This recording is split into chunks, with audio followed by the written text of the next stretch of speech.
Hello there everybody, it has been quite a while since I've made a video on this channel, but I thought I would come back and give my honest thoughts and opinions on the newly released Train Sim Classic route, which is Glasgow to Dunblane. Seeing as I'm a local and also see 385s all the time, I thought it'd be appropriate for a Scot like me to give a review.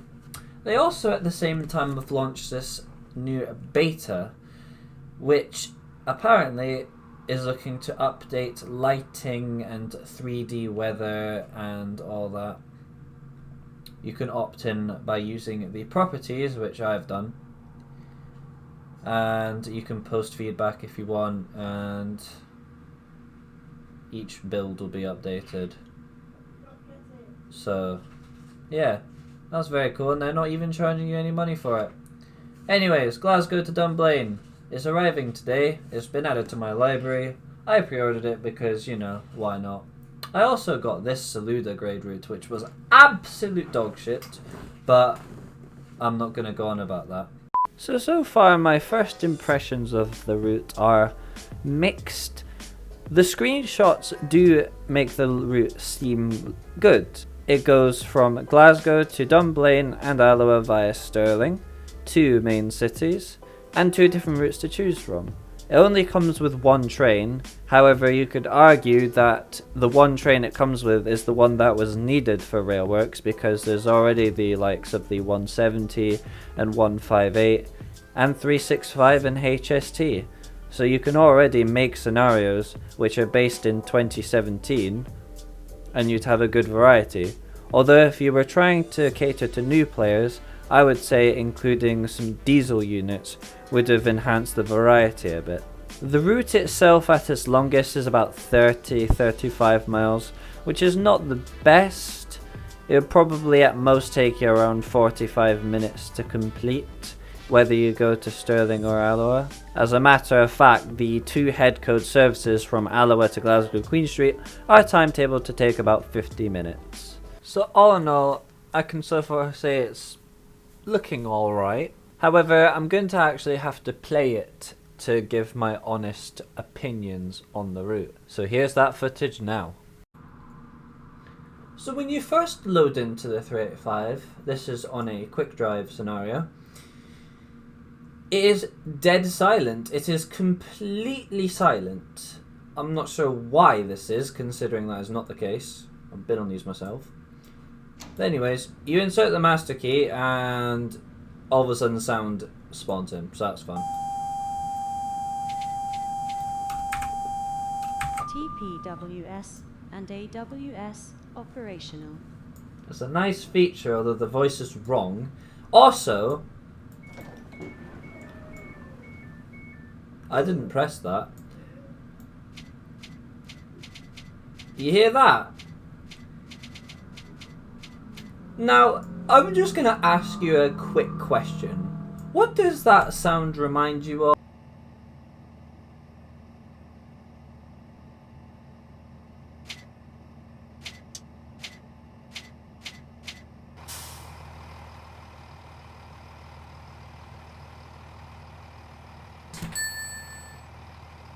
How could you be this lazy and reuse old sounds which are, oh, I don't know, 15 years old, as near as makes no difference? We'll also ignore the fact that this fence is pink as well. Anyway, so this is Glasgow Queen Street and we're in 385-107 along with another 3-carriage unit. The sounds on the outside so far do sound rather accurate. Them door noises were accurate as well.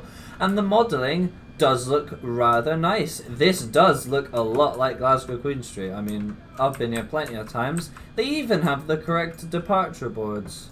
I mean, they're not functional, but still, that is a nice touch. It looks nice. And if you come to the outside, well, I mean, it's not like obviously 100% accurate, but you know, the station's fine. And you come down here and you've got the square and everything with the monuments and stuff like that. Obviously not a massive surrounding area, but whatever. You know what, it's acceptable. if you stay in the station. Anyway, so we've got the path. Today we're driving the 1819 to Stirling. I'm just going to open the doors now. Correct sounds. I'll give them that. The model's alright. They even did include a passenger view, which is pretty nice. Although I'm not sure what the... Why? And there's also first class. Yeah, looks alright. Yeah, so this also comes with a TMS system. I'm not exactly sure how this works. I'm gonna assume I can...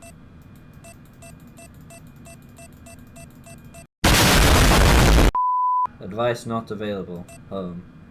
Saloon light on. Top gen. Can I close the doors? No, I just open them. What?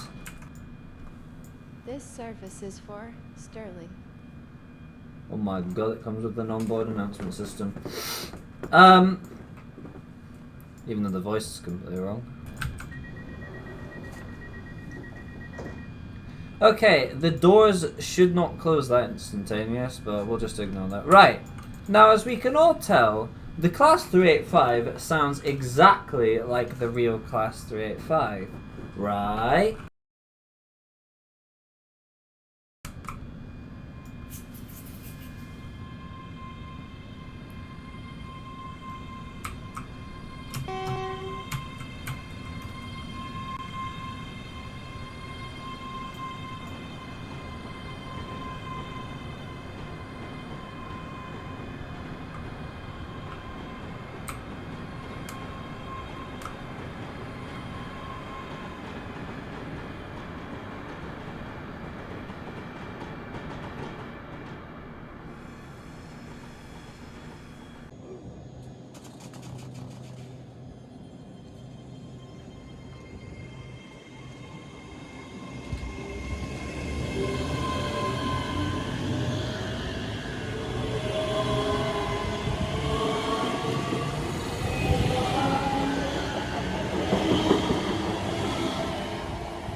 Lol.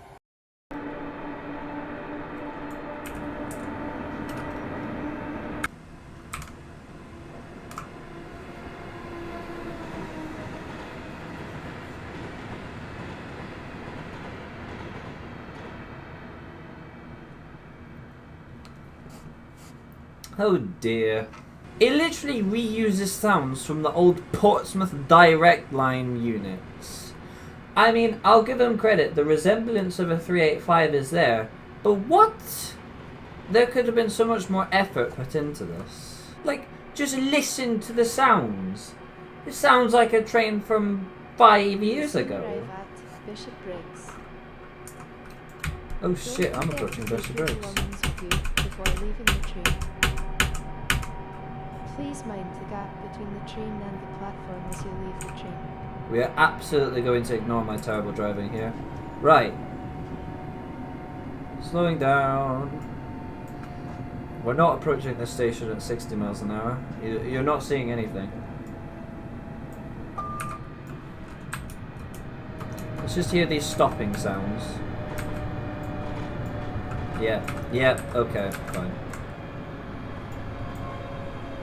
Oh yeah, 1825 Tallower.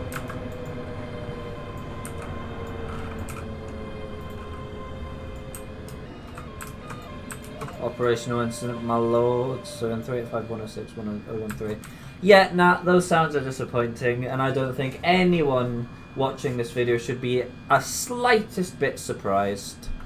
I am personally going to wait until a sound pack or patch or enhancement pack or something along the lines of that is released, if that's even possible, for this train, until I drive that, because I prefer realistic sounds, and personally I could not see myself enjoying driving that for long periods of time because of how crap that is. The features are nice and there is resemblance, but oh my days, nah, absolutely not, especially as someone who regularly sees these and travels on these. Well, I say regularly, when I have the chance. Leading on from that, Obviously there's the route itself. I can't just sit here and make an entire video slating the train, even though I pretty much have at this point. But whatever. There are some areas of the route that look very nice.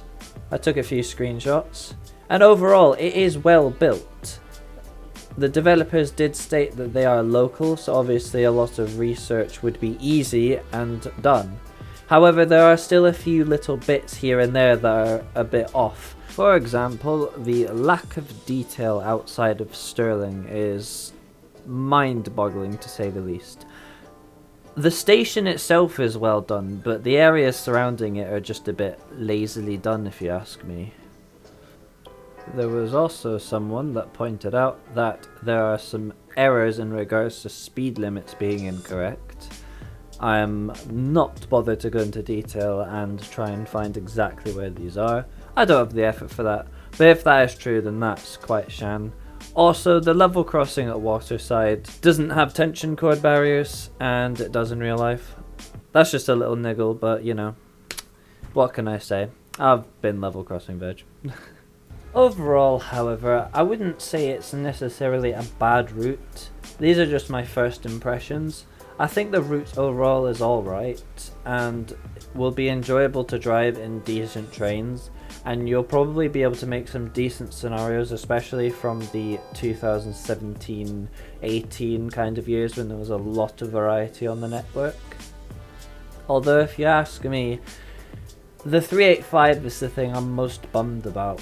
Anyways, that's going to wrap up my first impressions slash mini review slash rant about things. I hope you did enjoy this video. It's nice to be back on this channel after a while. I do also plan to make a video about Train Sim World 4, so do stay tuned for that one. But in the meantime, thank you very much for watching, and take care.